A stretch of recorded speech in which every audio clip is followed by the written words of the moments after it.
Hello there, and welcome. I want to start by asking you a question.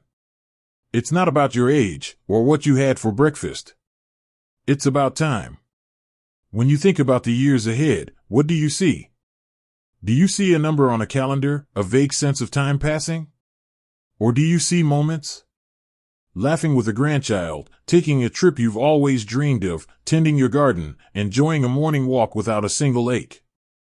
The quality of those moments, the vitality you bring to them, that's what we're talking about today.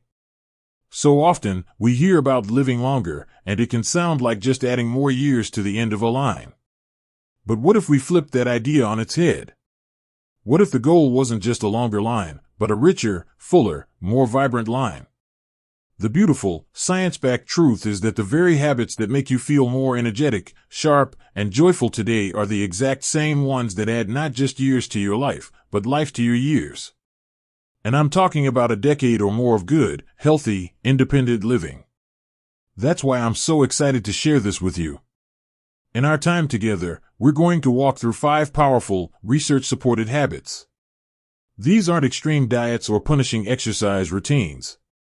They are foundational, accessible, and truly transformative practices that influence everything from your cellular health to your daily mood.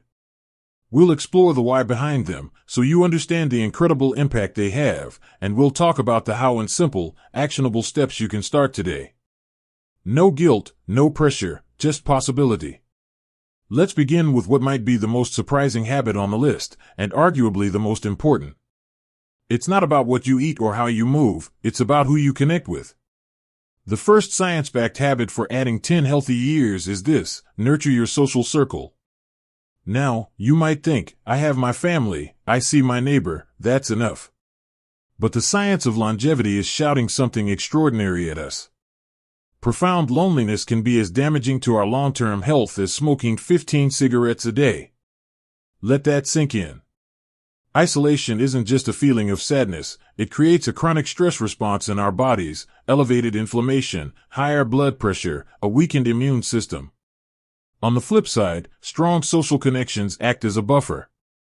They lower stress, they give us a sense of purpose and belonging, and they literally help our bodies and brains stay resilient. Think of a small town called Roseto, Pennsylvania, studied for decades. The residents, mostly Italian immigrants, had astonishingly low rates of heart disease despite diets rich in meatballs and lard. What was their secret? It wasn't the food or the genetics alone. It was the community. Multi-generational homes, lively street festivals, a deep sense of mutual support and connection. Their social fabric was their health insurance.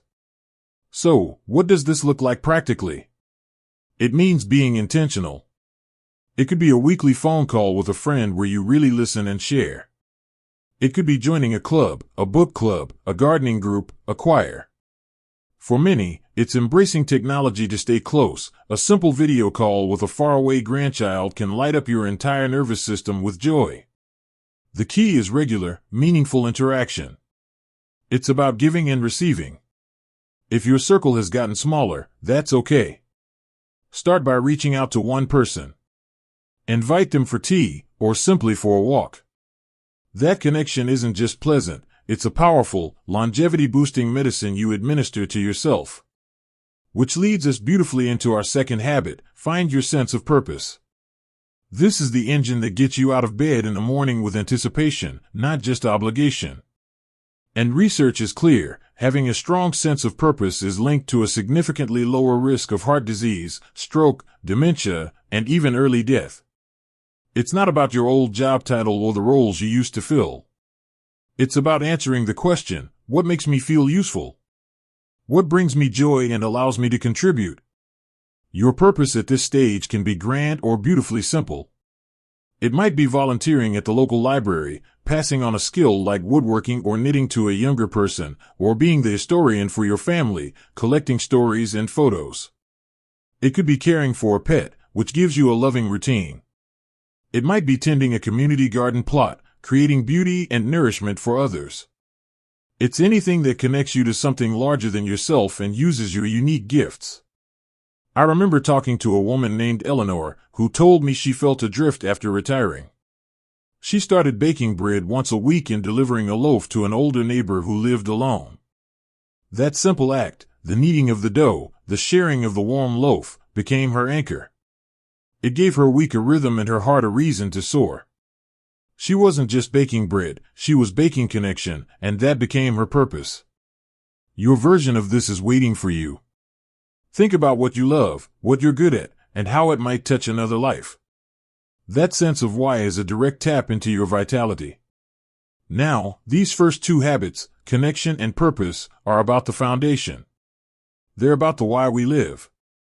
They set the stage for everything else because when you feel connected and purposeful, taking care of your physical self becomes an act of self-respect, not a chore.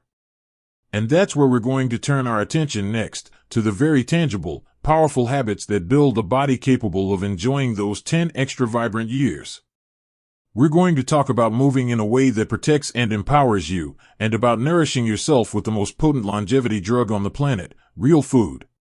So, let's take that foundation of connection and purpose, and build upon it.